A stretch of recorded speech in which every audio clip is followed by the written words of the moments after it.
दुनिया हिमगिरी वन नदी नालाले सिंगारिएको एक मूर्त रूप देख्छ।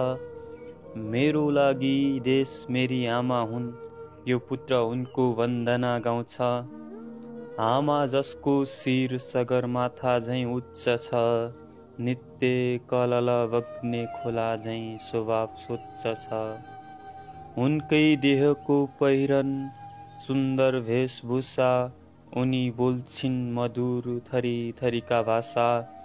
यी झुमिएका लता लहरा उनकै केश, शिवले वास गरेको पावनताको देश।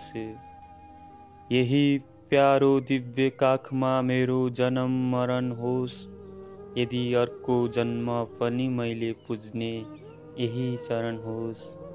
उनको धुलो माटोको आँचलमा खेली हुर्कियो, यो वन बीच लुका मारी गर्दै गाई चराउँदै दिन बित्यो। उनका खोला नदी नाला भिर पाखाले हुर्काए, उनका ती चौर दह छहराको मायाले हुर्काए।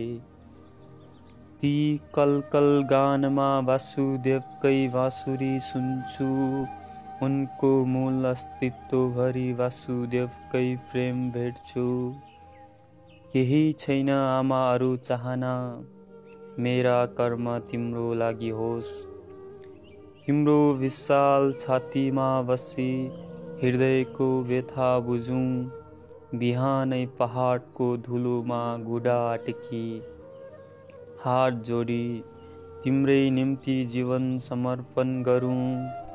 कतै एक कुनामा भए पनि उज्यालो छर्न सकौँ, ती चर्केको घाउमा मलम लगाई खुसी भर्न सकौँ। आफ्नै स्वार्थ सिमाना भित्रै फसेका शासक, जम्मै अन्धकारले घेरेको छ, बाल्नु छ दीपक। कोही आएर छर्नेछ फुल झैँ सुगन्ध भनी, आशाले पर्खी बसेकी प्यारी आमा नेपाली। मिलेर सबै सुन्दर शान्त नेपाल सजाऊँ, कर्म र सोच उच्च बनाई केही गर्ने सोचौँ। कर्म र सोच उच्च बनाई केही गर्ने सोचौँ। रामायणकी सीता जस्ती पवित्र मेरी आमा, बुद्ध झैँ साधनामा तपेकी निर्मल मेरी आमा।